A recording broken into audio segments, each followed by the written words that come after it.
Welcome to the Father Jim Clark Show, here on Heavens Road FM, the UK's fastest growing Catholic radio station.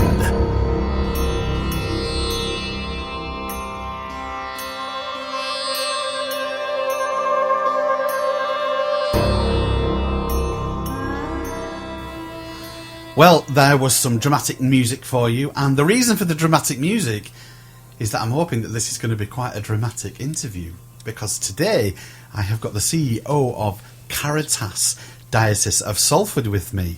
He is Mr. Mark Wiggin. So, Mark, you're very welcome indeed. Yep, thank you for having me on the radio. Pleasure. There's lots of things that I would like to know about CARITAS, and I hope that the questions I ask will unfold those answers as we go along. But firstly, perhaps you could just give us a bit of an introduction to your background and when you began as the CEO in Salford.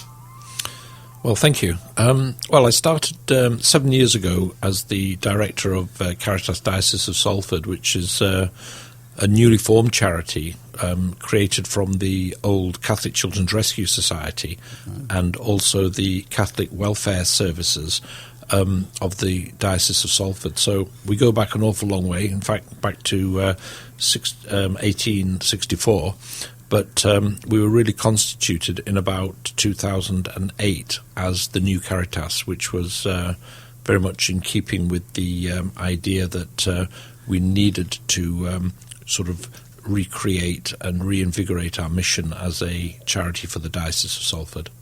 And what was your background before you came to that job? Well, I've always worked for the Catholic Church, right, and for many years, and when I trained as a teacher originally, I spent some time in Uganda in East Africa working for a local bishop there called Bishop Patrick Kihangiri, who was a lovely bishop of a place called Gulu Archdiocese in northern Uganda. And when I came home from that missionary work, I started looking around for things of a similar nature, and I picked up on the Archdiocese of Liverpool's Catholic Youth Service, and I ran their residential centre in Clitheroe in Lancashire for about 10 years as a pastoral centre for young people. Right. And then from there, I moved into working with various Catholic charities in Lancaster Diocese. And then my last move was as the CEO or director of Catholic Care Leeds, which I was there for 5 years before moving back into my own Diocese of Salford. Right. I can't believe it's 7 years ago since Caritas was kind of brought to the diocese. And, you know, you mentioned the kind of the historicity of it with the Catholic Children's Rescue. But there's an awful lot now. Under the Caritas banner or under the umbrella of Caritas, there's a lot of things now, isn't there, that has kind of come under, you know, what is technically your role. So just tell us about some of the different aspects or some of the different work that's going on in the diocese that now come under the Caritas umbrella. Okay, thank you. Yeah, Caritas has about 21 different projects that are made up from 3 charities, fundamentally. One is Catholic Children's Rescue Society that I mentioned earlier, which was very much orientated around adoption work, fostering, residential work with children, and later the development of school social work. Then in the Catholic Welfare Societies was much more work with adults, older people, and community work, especially with the homeless, such as Cornerstones. Yeah. And then thirdly, there's St. Joseph's Mission to Deaf People, which was a charity that was incorporated into Caritas. So they're the sort of underpinning bones on which we've added a little bit of flesh. And the flesh that we've added onto that is a variety of community and parish-based projects. Some of them are entirely on a voluntary basis. Some of them are generated by part-time workers. But in essence, I'd say we're in 4 areas of work, basically. We're in work with older people. We're in work with the homeless and people experiencing destitution. We're into community work, mainly with families on low incomes. And then we are into our work with schools through our school social work services, working primarily with children through counselling and supporting their families. Right. I recently actually interviewed one of the ladies who helps run Cornerstones, and one of the things that I asked her about there was how many staff they had and how many volunteers they had. And I think there's only 2 full-time staff and a couple of part-time staff, and then the rest of them are all volunteers, which it kind of staggers me. You know, obviously I know Cornerstones well, and I've explained to our listeners just how huge a place it is and the kind of walk-through of people that go in and out of there. But tell me about Caritas in general, about the staffing levels that we have, and again, how much dependency the work that you do is on volunteers, and maybe where you get those volunteers from. Yeah. Well, for every one member of staff, we have about 5 volunteers. Right. And the example that you've taken of Cornerstones is that in that case, for every one member of staff, we have about 10 volunteers. Right. So within the charity, as registered volunteers, we have about 500. And there are about 90 staff, of which about 45 are full-time and 45 are part-time. So we're quite a big charity, so to speak. Indeed. And we have quite a big pay bill.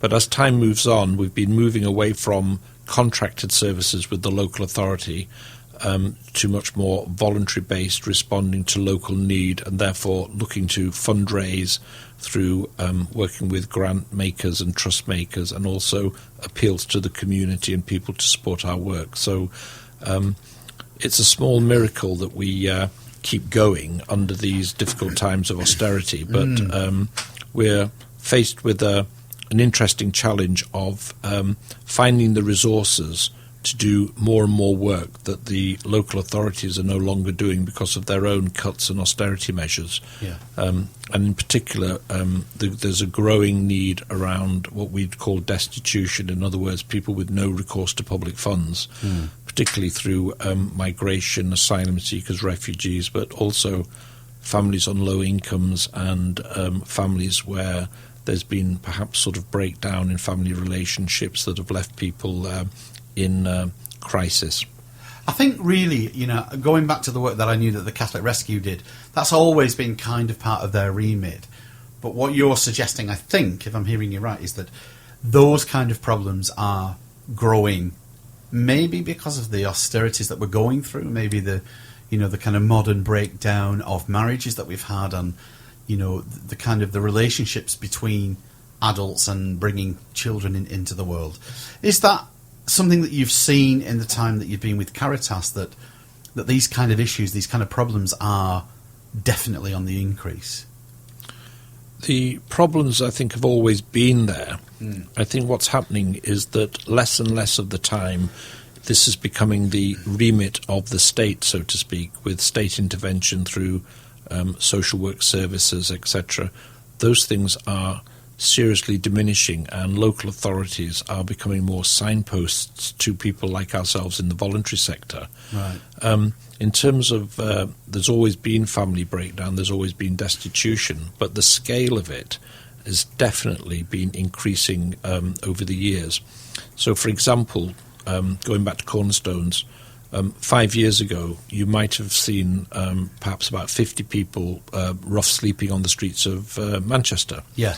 The estimation today is between about 150 and 200 people. Right. So just responding to that level of need is a great taxation on our resources, and that's why we're not going to meet that by always paying somebody to do the job. What we've got to do is develop a response in our community, and in our case, particularly through our parishes and through our schools, that help people think about what voluntary work, what contribution they can make to their Christian commitment to charity, and hopefully they can make that through organisations like Caritas, alongside our partner organisations like the SVP, Revive, with homeless people and refugees, and a whole raft of charitable activity that always takes part in the parish. And that's one of the things I would like to emphasise about the role of Caritas. We're not there to take the place of good works going on in parishes, but ultimately we're there to support those good works and help people express their faith through love and action. Right.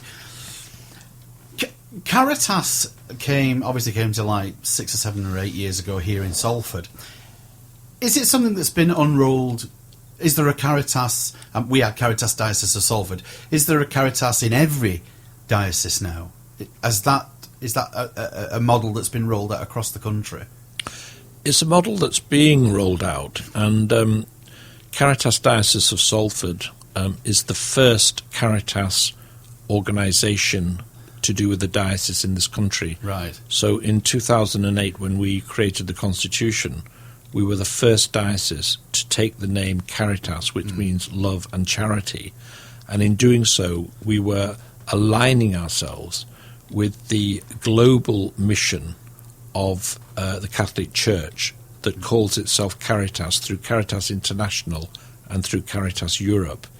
And collectively, the dioceses around the world that have a CARITAS organisation collectively form the largest humanitarian and aid organisation in the world after the Red Cross. Right. So we're following in the footsteps of particularly countries that were developing responses to poverty and need and calling themselves CARITAS.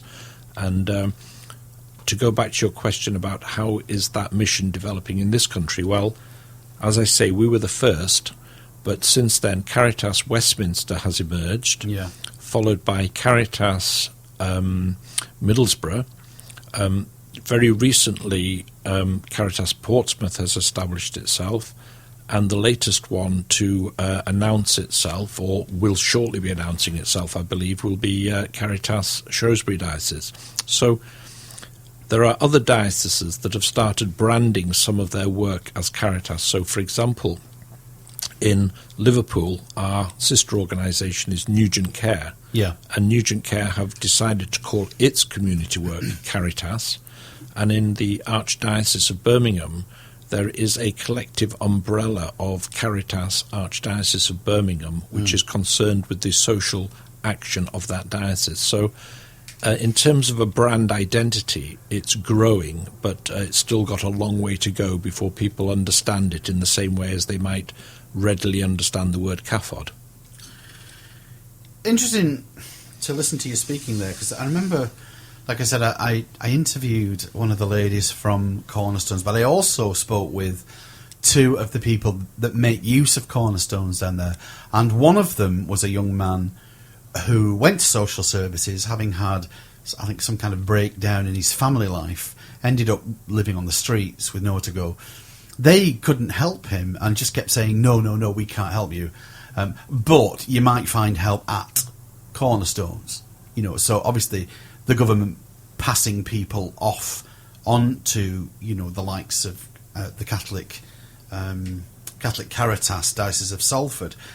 And I just wonder, is it right, really, that the government do this without taking social responsibility for these people? For instance, yesterday, and it's kind of shocking when you see this, it was only yesterday I was driving out of Manchester and took a different way home than I would normally do. I came around the back of Piccadilly Station and saw, for the very first time in Manchester, about half a dozen tents up under the railway arches. Never seen it before. I've seen it in Paris, but never seen it in Manchester. And it is kind of shocking to see people living in tents on the pavement there under the arches.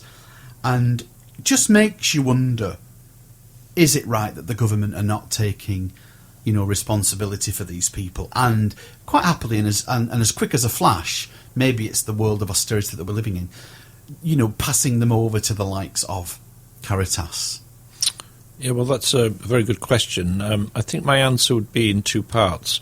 The first part would be to say that, generally speaking, with the austerity measures and cuts to local authority funding, they are unable to provide essential services like they used to, and they are now looking to the voluntary sector and the private sector to find solutions to problems which were, at one point, in the remit and responsibility of a local authority. Right.